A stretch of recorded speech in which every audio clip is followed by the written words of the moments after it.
Here's what's cooking on today's Sports Stove podcast. We are in part 2 of our NFL draft preview, and with whatever time we have left, we'll discuss the latest sports news, maybe some Major League Baseball injuries, some NCAA basketball coaching hires, and recruiting news. We'll see what we get to, but that's what's cooking on today's Sports Stove podcast. From Belly Up Sports and the Belly Up Podcast Network, you're listening to the Sports Stove podcast with your host, Vince Stover. Hey, good looking, what you got cooking? How's about cooking something up with me?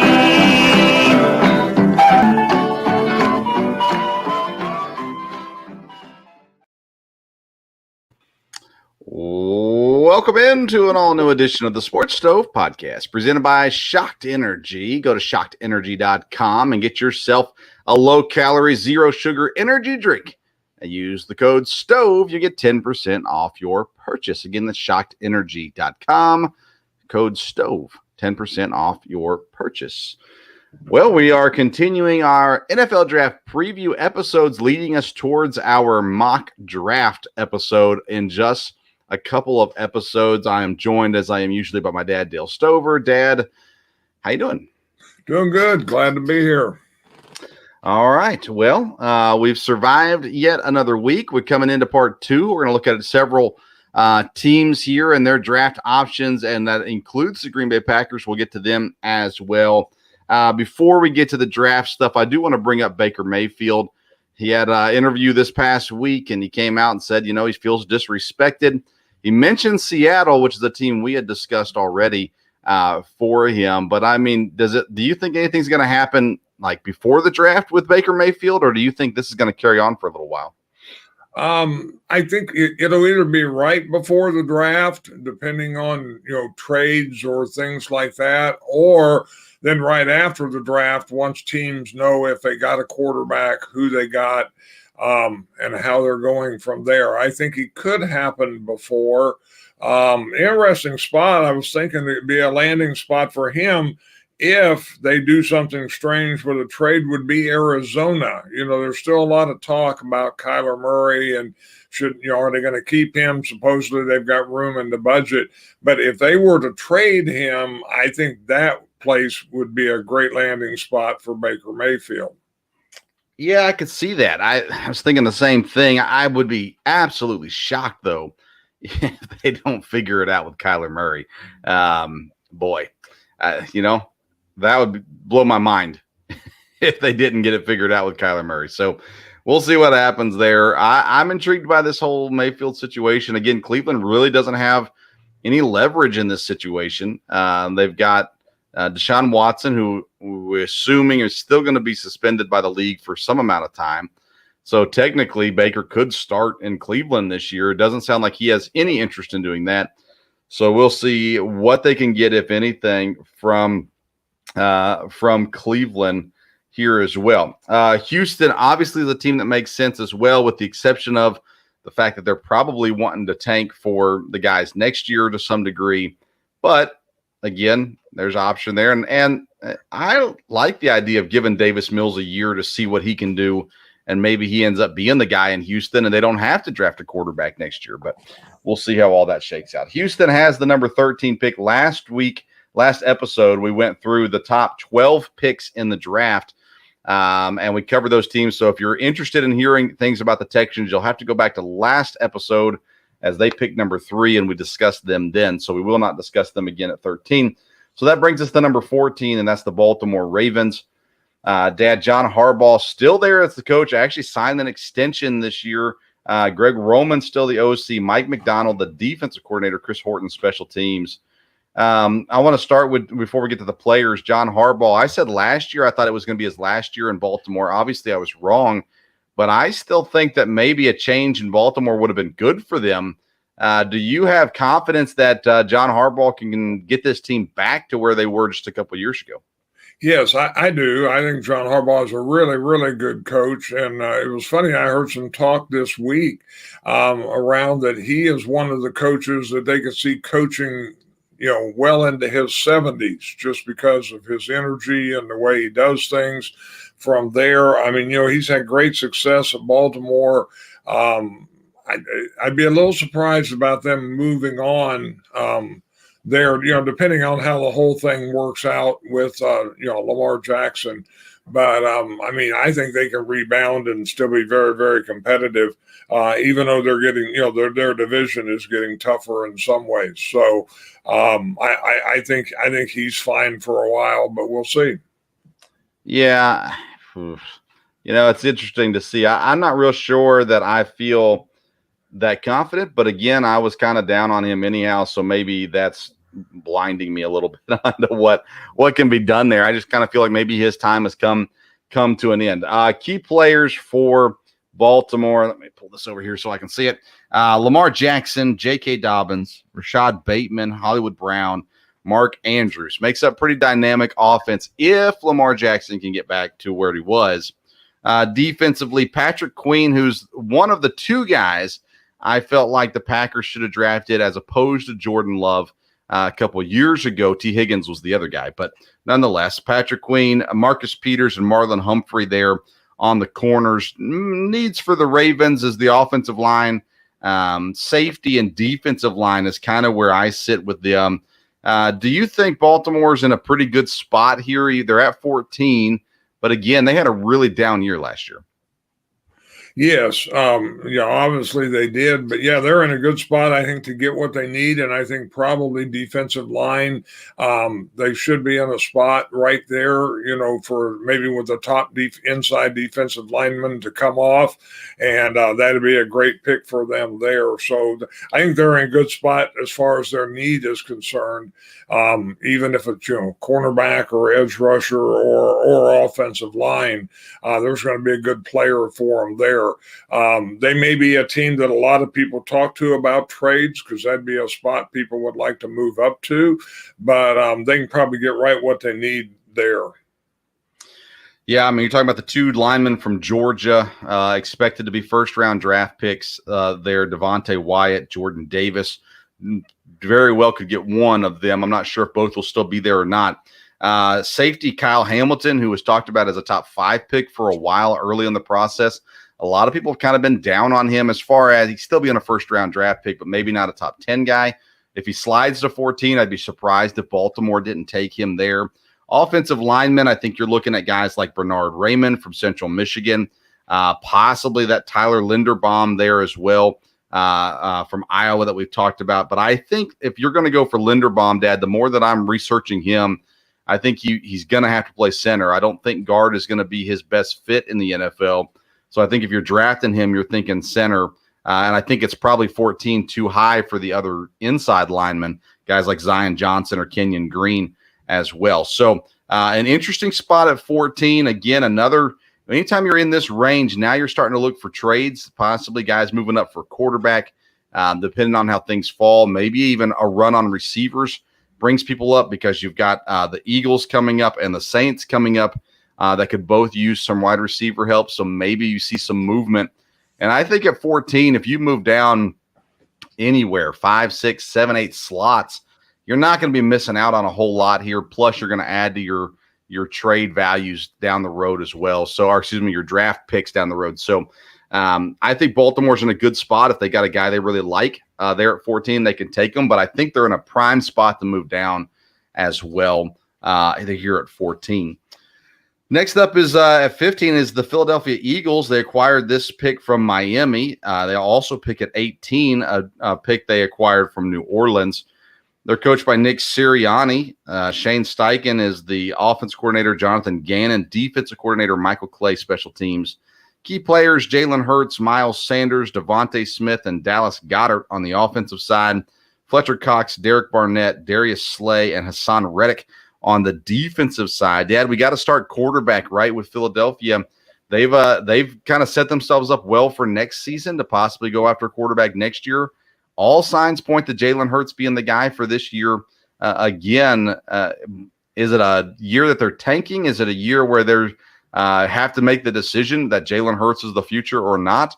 And what are your thoughts on Jalen Hurts for next season? I think it's the year where they have to make a decision. I don't believe it's a deal where they're tanking. I think they still think, there's a chance with Jalen Hurts.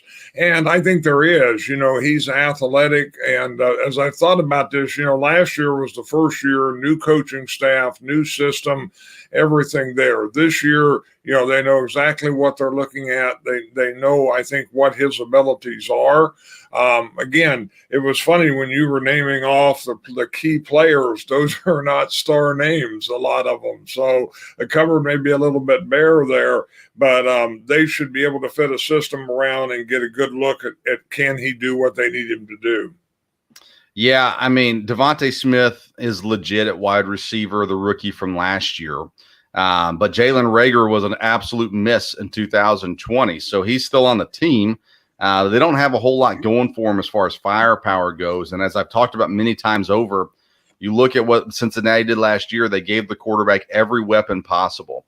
Philadelphia, if they truly believe that Jalen Hurts can be the guy, they've got to get him the right weapons there as well. Defensively, they've got Fletcher Cox still, Brandon Graham, who has up and down moments of the year, Kaiser White they brought in as a linebacker, along with Hassan Reddick. They've got some guys that are probably above average players. Fletcher Cox definitely. But man, it's an interesting spot. Linebacker, safety, and cornerback are the main areas here. Wide receiver, of course, as well for Philadelphia.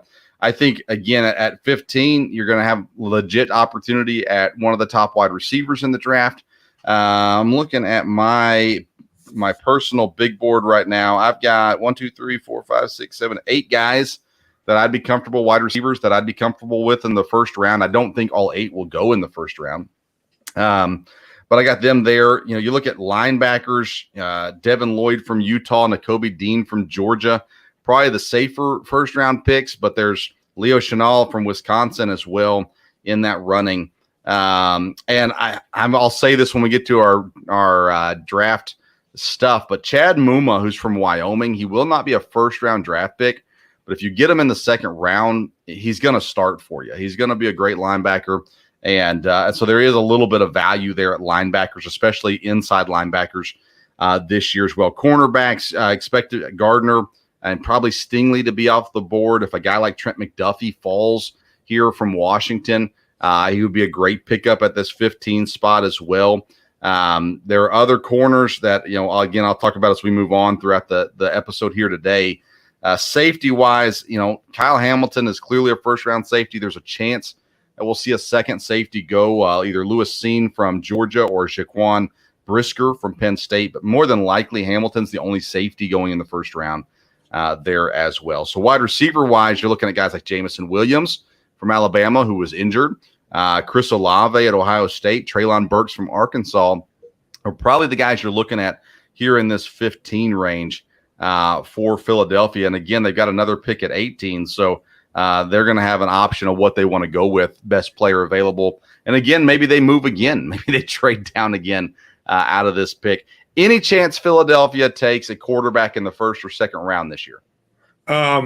Definitely not in the first round. I wouldn't think maybe in the second round, but again, it's going to depend. The quarterback thing's going to be interesting because we're right here in these picks we're looking at, where a quarterback could go.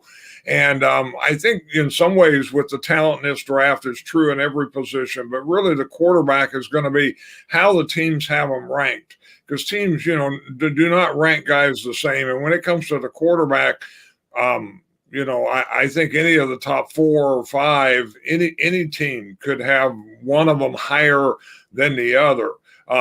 In that case, that'll probably mean quarterbacks will drop a little bit because they may be waiting for the guy they want.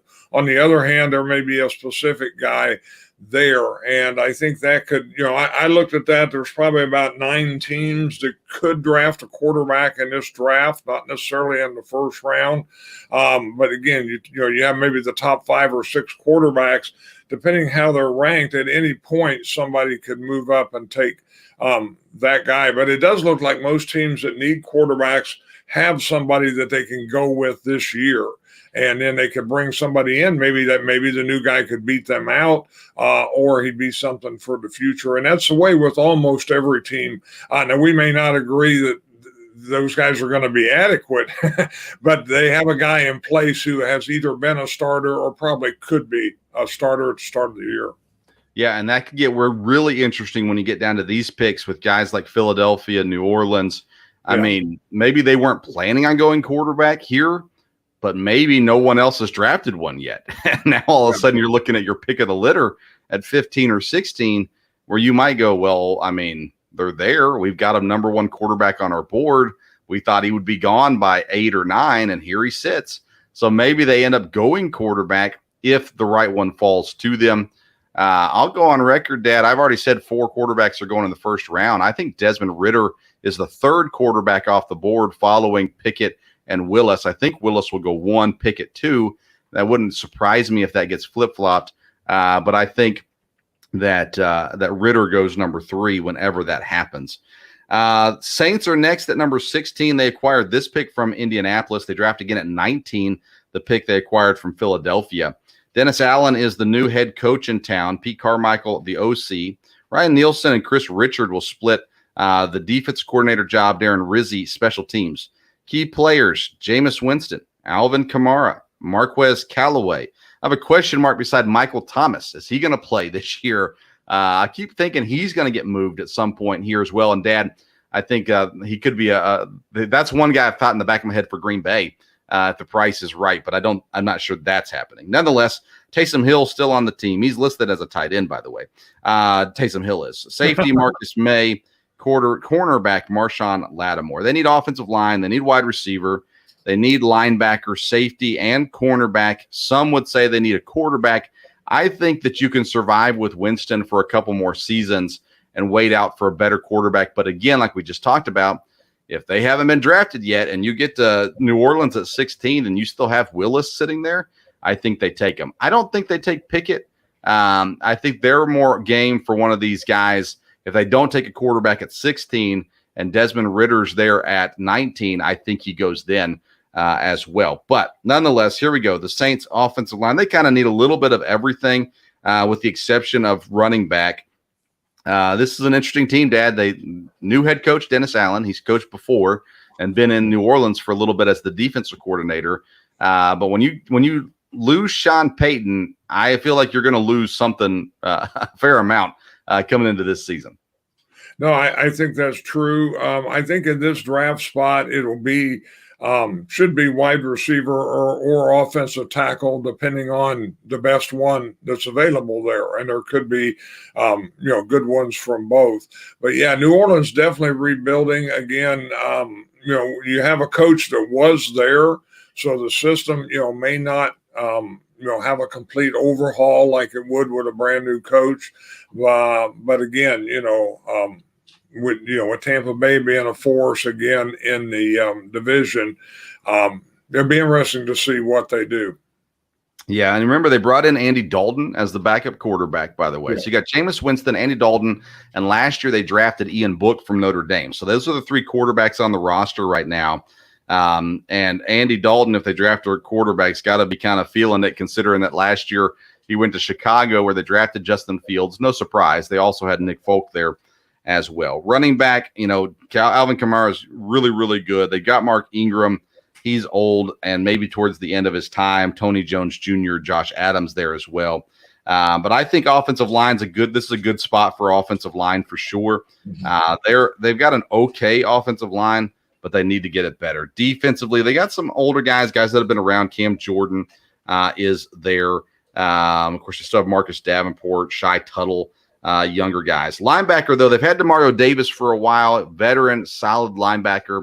And if the right guy's still there at inside linebacker, I think it makes sense for them there as well. But we will see how all that shakes out. They drafted a guy in the 2nd round last year at linebacker, so it'd be a little surprising. Their cornerback, again, depending on who's falling, this might be the spot where you got a guy why can't I remember his name? Like Booth from Clemson could be. Yeah, Booth from Clemson. I think it's a little high for him. I could be wrong. But like Stingley, if Stingley falls down to this point, it makes perfect sense for New Orleans to go get him as well. So that is Philadelphia. New Orleans, they go at 16 and 19. At 17 is I almost did it, the Los Angeles Chargers, coached by Brandon Staley, his second year. Offense coordinators Joe Lombardi, Ronaldo Hill, the defensive coordinator, Ryan Ficken, the special teams coach. Justin Herbert at quarterback, Austin Eckler, running back Keenan Allen, and they've got a good little stable of receivers, Josh Palmer, Mike Williams included. Defensively, Joey Bosa, they bring in Khalil Mack. They've got J.C. Jackson and Asante Samuel Jr. at cornerbacks and Derwin James at safety. This is a team that doesn't necessarily need a ton, and kind of anything that they draft, as long as they're productive, is going to be a positive for this team. They could use help with a guard, inside offensive lineman, tight end, and defensive line. And, Dad, I think this is the perfect spot for a Georgia defensive lineman if they're still there, Devontae Wyatt or Jordan Davis. I like Davis better than Wyatt. Wyatt is above Davis on most boards, but not by a whole lot either. But this team is a team that's underachieved for decades. And it's time for them to get over that hump. Now that Joe Burrow's done it, Justin Herbert, it's his time. Yes, I think, the Chargers, again, they're going to be in a very tough division, but I think they're going to, have a chance to really be a premier team. And I think you're right, the defensive line. The other thing is I think they could use an offensive tackle. And I think depending on who has slipped here, that would make some sense too. I know Brian Bulaga is not there at right tackle. And, a strong, again, when you got Justin Herbert and you've got the weapons on offense, continuing to build your offensive line always makes sense too. And they have made some upgrades on defense. So, but yeah, I think if one of the top two defensive linemen are there or one of the top 3 or 4 tackles, that would be the way to go. Yeah, they've got, of course, Rashawn Slater, who they drafted last year in the first round, and he was phenomenal for them this year at one tackle. Currently, Storm Norton is the right tackle as it's listed here. Corey Lindsley still at guard, and then you've got Matt Filer and Brendan James. James there as well. And Brendan James was a 5th-round pick last year, and he's scheduled to be the starter as it sits currently there as well. And, again, later in the draft, maybe adding to that running back room, but not in the first round. When you have a defense that has Joey Bosa and Khalil Mack on the edges, you want to make sure you seal up any other needs that you have on the defense, because they could be dominant there, especially in a division that we've talked about that has Derek Carr and Devontae Adams and Darren Waller, by the way, as well, that has Patrick Mahomes and that has Russell Wilson now, and he's got a good stable of receivers in Denver also. All right. So that's the Chargers. My sheet shut down on me. All right, here we go. They're at 17. At 18, it'll be the Eagles. Again, that's from New Orleans. 19 is New Orleans. That one from the Eagles. Then number 20 brings us the Pittsburgh Steelers, a very intriguing team in this year's draft. Head coach Mike Tomlin, offensive coordinator Matt Canada. Terrell Austin is the defense coordinator. Danny Smith, special teams. Key players, Mitch Trubisky at quarterback, Najee Harris at running back, Deontay Johnson and Chase Claypool, wide receivers. Defensively, they got TJ Watt, Devin Bush, Minkah Fitzpatrick, Miles Jack, and Cameron Hayward as well. They need offensive line, safety, and cornerback help. And I've got a question mark beside quarterback, Dad, because a lot of people have penciled them in as a team to draft a quarterback. And especially with the tragic passing of Haskins, now their quarterback room is a little less deep than it was. I'm all in the Mitch Trubisky train. I feel like he is a legit quarterback that has a legit chance to help Pittsburgh. But do you think they look at quarterback at number 20? No, that's a really good question. I think Trubisky is definitely insurance.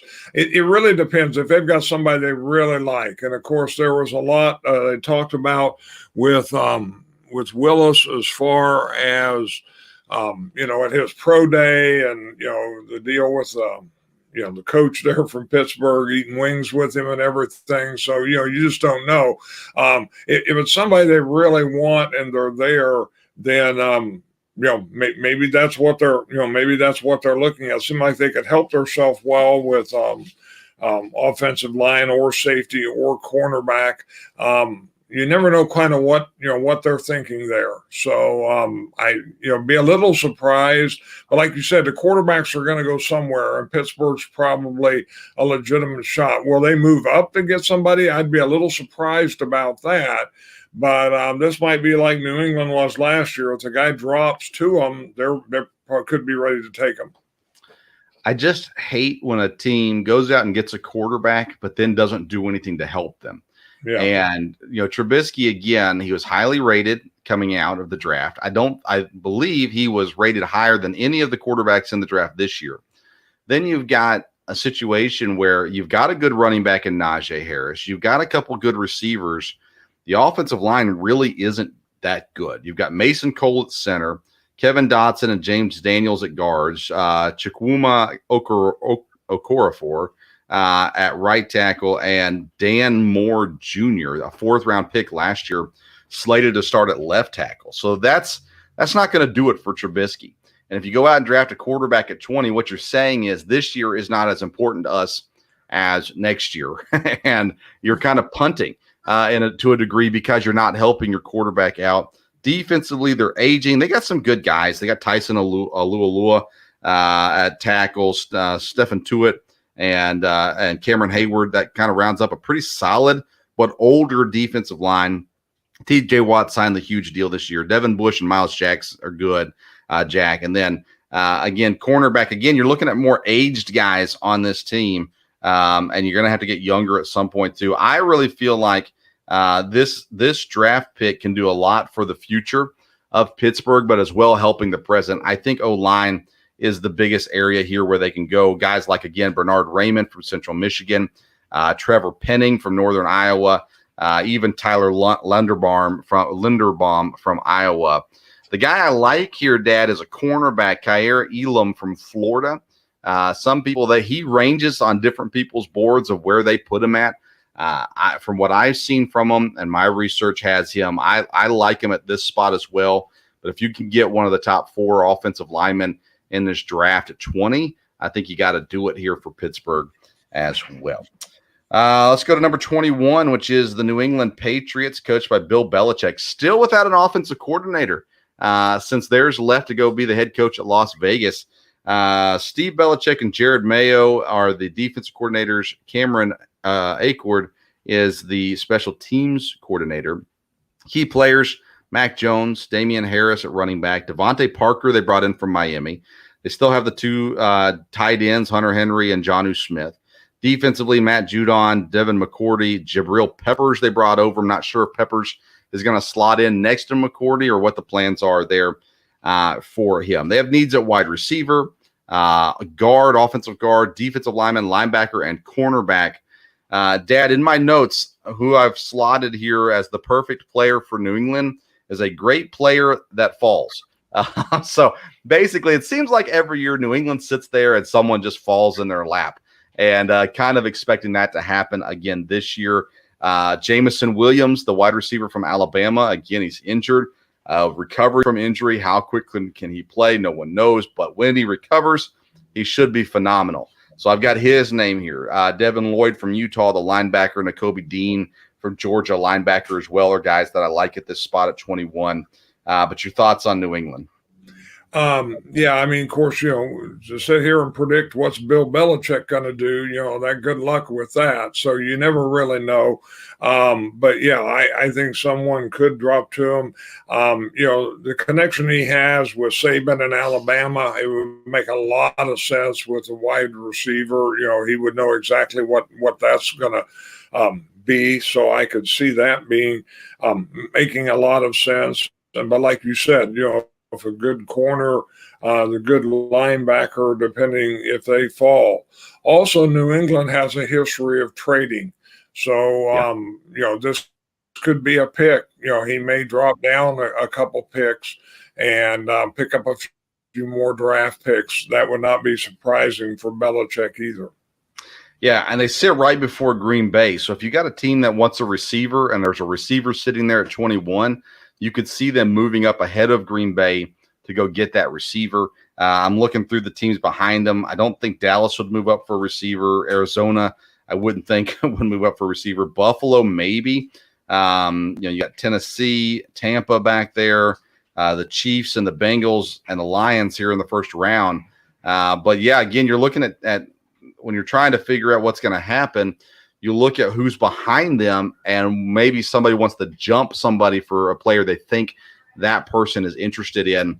And so that's definitely a big option here. And Bill Belichick just always seems to get a steal of some kind on draft night. At 22, that brings us to Green Bay's first pick as they select here for Las Vegas. Matt LaFleur, head coach, Adam Stenovich, the new offensive coordinator, Joe Barry, defense coordinator, and Rich Bisaccia is the new special teams coordinator. Key players, Aaron Rodgers, Aaron Jones, A.J. Dillon.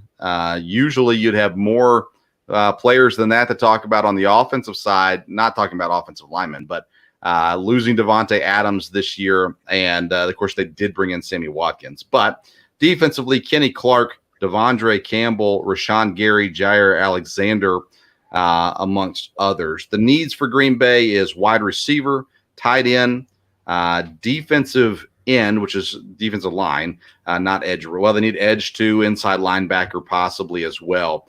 So they've got kind of a wide game. At wide receiver, that is by far the biggest need that Green Bay has. But if we know anything about this Green Bay Packer front office, it would be an absolute shock if they drafted a wide receiver at number 22. What are your thoughts?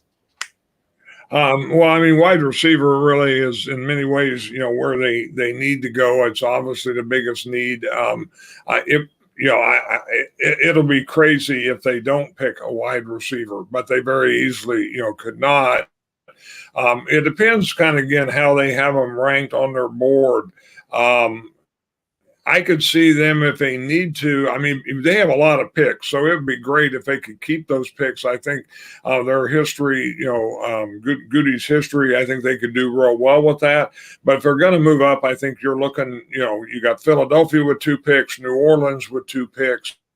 And that might get them up if there's a player, they know they need or they want there. Because, again, both those 2 teams could take wide receivers also. So it'll just depend how deep they think the wide receiver pool is.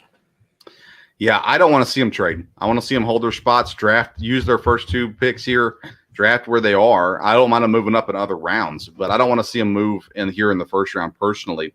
I think there's enough talent where they can get some big-time players here at 22. And again, at 8? Yeah, 28 as well.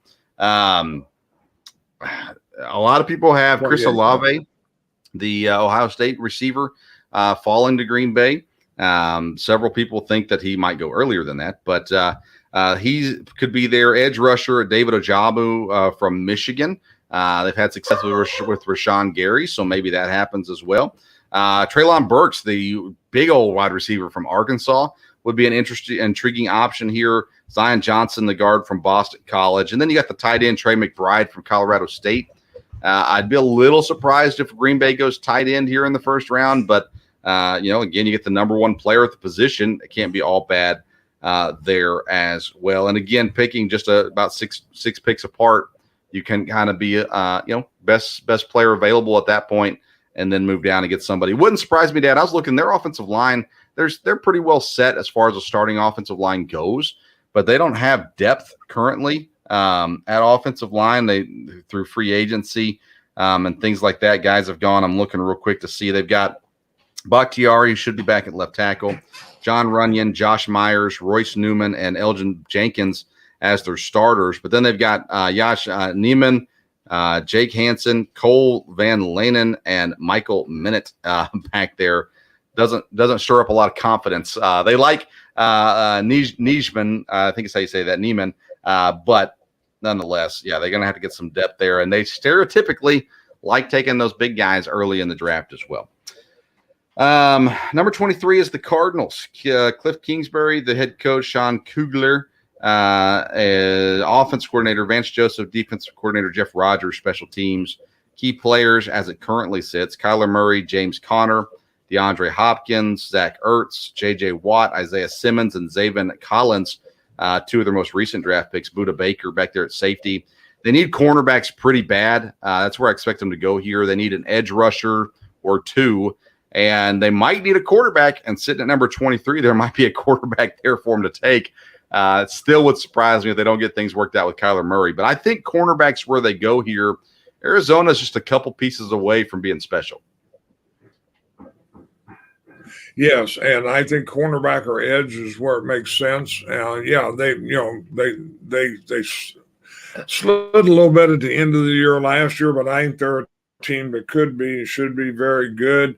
And I think cornerback or edge should be a good one of both of them there, and that would make sense in this first round. Cornerbacks I like. I still like Khair Elam there from Florida. I think this is a perfect spot for him to go. Dax Hill from Michigan is moving up people's boards, so look for him to go here in the back half of the first round. Jalen Petre from Baylor also. Edge rushers, guys like Arnold Ebikite from Penn State and Boye Mafe from Minnesota would be good spots for there as well. If they go linebacker like an edge rusher here, you would be talking about 3 years straight. Isaiah Simmons 2 years ago, Zaven Collins last year, and then an edge outside linebacker here as well. Be interested to see where the Cardinals end up going. And again, they have another tough division, and it'll be interesting to see kind of what they try to do to build on to their team. At 24, it's the Dallas Cowboys, Mike McCarthy, head coach Kellen Moore, OC, Dan Quinn, DC, and John Fossil, special teams coordinator. I'll say it again, John Fossil was a problem last year. I felt like he was talking too much. Saw him talking to McCarthy a lot on the sidelines and big important moments of games, and I felt like he was a distraction, but he's still there. Key players, Dak Prescott, Zeke Elliott, CeeDee Lamb, Dalton Schultz on the offensive side, DeMarcus Lawrence, Dante Fowler, Micah Parsons, Trevon Diggs on the defensive side. They need offensive line and defensive line pretty bad, Dad. I've got Trevor Penning from Northern Iowa as a good fit here. Travis Jones from UConn. Defensive lineman is probably a little early for him, but guard Kenyon Green from Texas A&M would be another good fit here as well. Your thoughts with Dallas at 24? Yeah, I think offensive line would make a lot of sense there, and like I said, of course, they can use defensive help depending on defensive line, or again, even the same way with edge or with a safety. But offensive line makes a lot of sense with Dallas there. I wouldn't expect them to move at this point. I would think they'd keep that spot and make a pick. We have talked about wide receiver, somebody they could be looking at too, but we will see. And that was interesting about your comment about Fossil being a distraction talking there on the sidelines. I do think Dallas has a distraction talking on the sidelines, but it's not necessarily just Fossil. I think it's the owner, but we've talked about that before. So, yeah, no, I remember clear as day at the end of the season, or was Dallas in the playoffs? I've already forgotten. But it was a big game at the end of the season. It may have been playoffs. And I just saw John Fossil constantly talking to McCarthy, and I'm like, dude, you're the special teams coordinator. Take a seat and let him do his job. But nonetheless, if wide receiver Treylon Burks is there at 24, Arkansas kid, Jerry Jones loves Arkansas. Wouldn't be completely surprised if he goes there, but that's not a huge need. Yes, they got rid of Amari Cooper, but they've got a pretty good setup there at wide receiver as well. I think that'd be a waste of the pick there, but who knows? Jaquan Brisker is a safety from Penn State. Could be an interesting fit there as well in Dallas. Then our last one for today, Dad, is number 25, the Buffalo Bills. Sean McDermott, head coach, Ken Dorsey, OC. Leslie Frazier, the defensive coordinator. Matthew Smiley is special teams. Key players, Josh Allen, Stephon Diggs on the offensive side. They bring in Von Miller. They have Tremaine Edmonds, Jordan Poyer, Micah Hyde, Tre'Davious White, and O.J. Howard. I forgot about him, tight end, they brought in as well. Running back, I think they need a dynamic running back. I'm not sure they can get one here. Wide receiver and cornerback are the spots that I've got down here for Buffalo. And, Dad, I love this spot at wide receiver for Buffalo at 25. Jahan Dotson from Penn State is a really intriguing prospect. Would love to see him in Green Bay. Smaller receiver but dynamic athlete. Sky Moore from Western Michigan and George Pickens from Georgia. I think are all intriguing wide receiver options here. But then you look at your running backs. This is really the first potential spot for a running back to go, and a lot of people would say it's too high. But Kenny Walker from Michigan State here, I think, would be a great pick for Buffalo. I'm not sure they're willing to pull the trigger there. There will be plenty of cornerbacks available at this spot as well for Buffalo to choose from. So what's your thoughts, Buffalo? I mean, they should be Super Bowl contenders next year.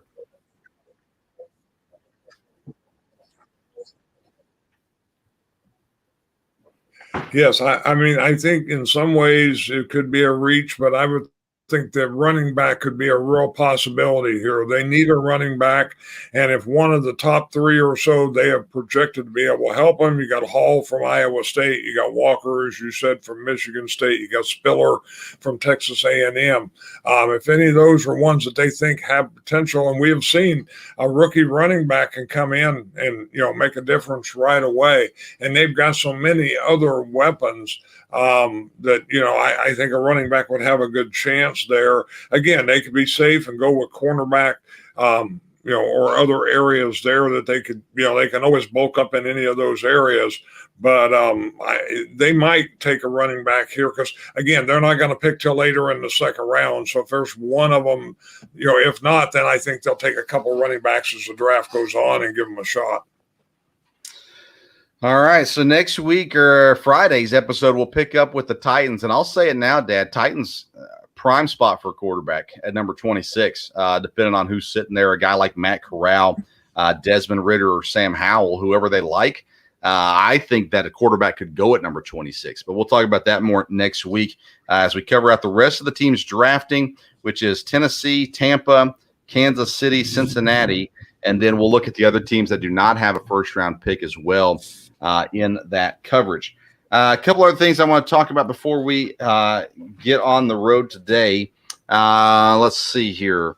Let's do a little bit of basketball real quick. I don't think you watch a whole lot of NBA basketball. I know you watch some, but Saturday night, Kentucky basketball continues to show they can produce NBA players, just can't win championships in Lexington. Tyrese Maxey goes off 38 points, 4 boards, 2 assists. Karl Anthony Towns had the double-double, 29, 13, and 3. Then on Sunday's games, Miami absolutely torched Atlanta.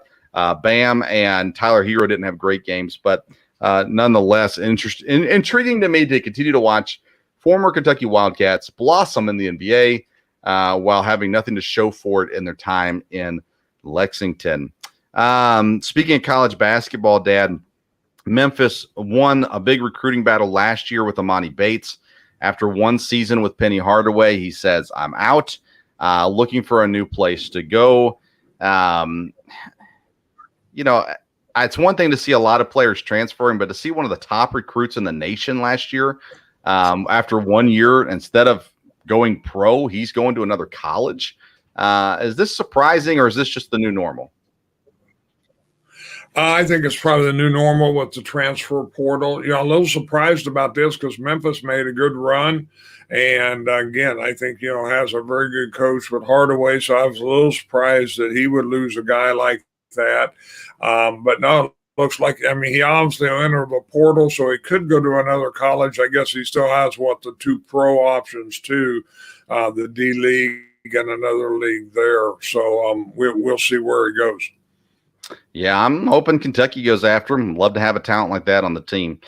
Speaking of Kentucky, former Kentucky assistant and New York Knicks assistant Kenny Payne hired at Louisville earlier in the year. He brings on some pretty big hires. Nolan Smith comes over from Duke, and then he also announces he's bringing in Danny Manning as an assistant coach.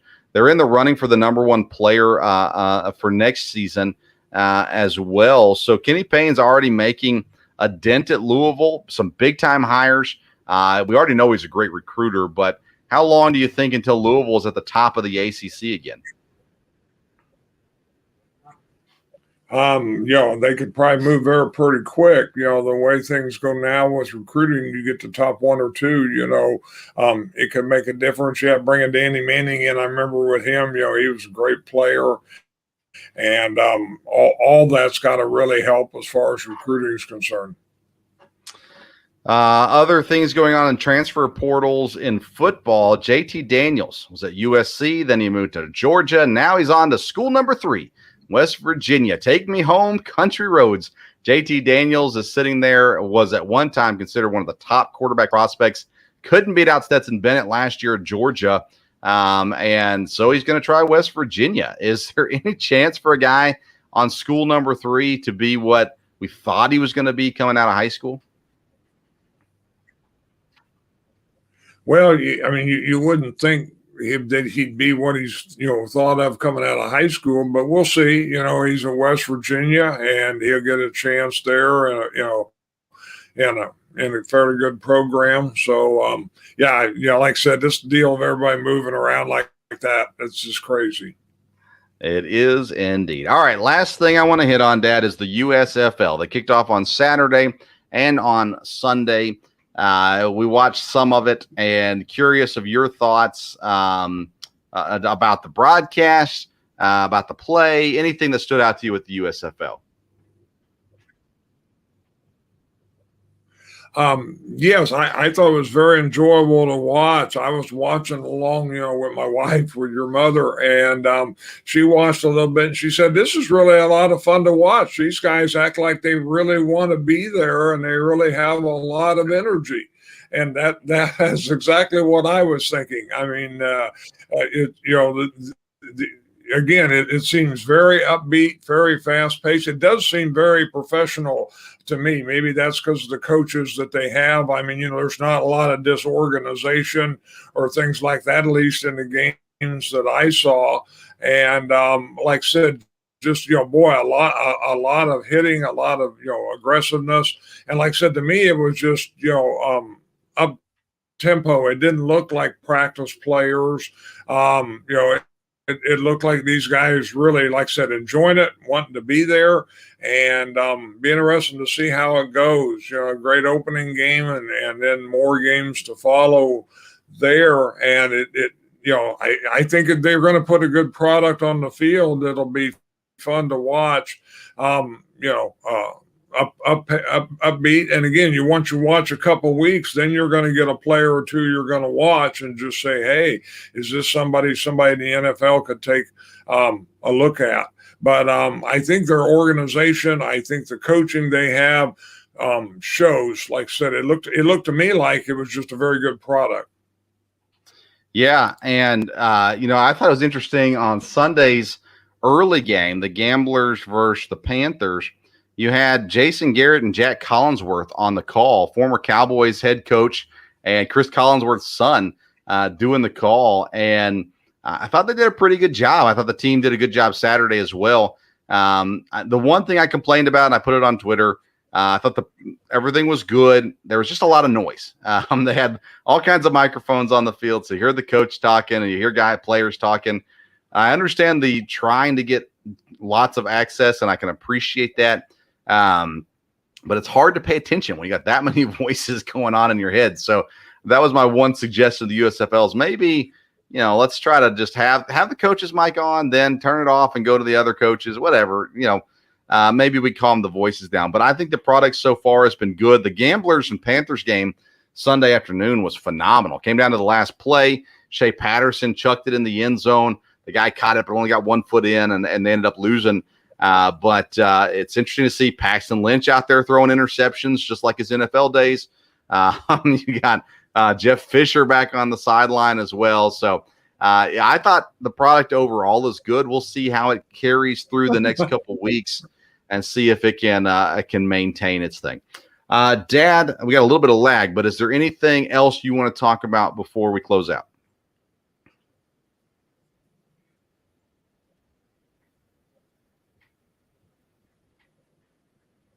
We have a very big lag. No, like I said, it's a good time. A lot of sports going on now. We're getting ready for playoffs. Of course, NBA playoffs starting, hockey playoffs coming up pretty quick, so that will be good. And all's right in the baseball world with the Giants in first place. The Giants in first place. Sure. All right, very good. Tune in to if you missed it Sunday night. Go get the Belly Up Fantasy Baseball Live podcast. myself and Kevin breaking down things going on in the fantasy baseball world as well. Go to shockedenergy.com to get you a low-cal, no-sugar energy drink. Use code STOVE, and you get 10% off your purchase. Follow us on Twitter and Instagram at Sports Stove. Thank you so much for tuning in to today's episode of the Sports Stove Podcast. Until next time, we'll see you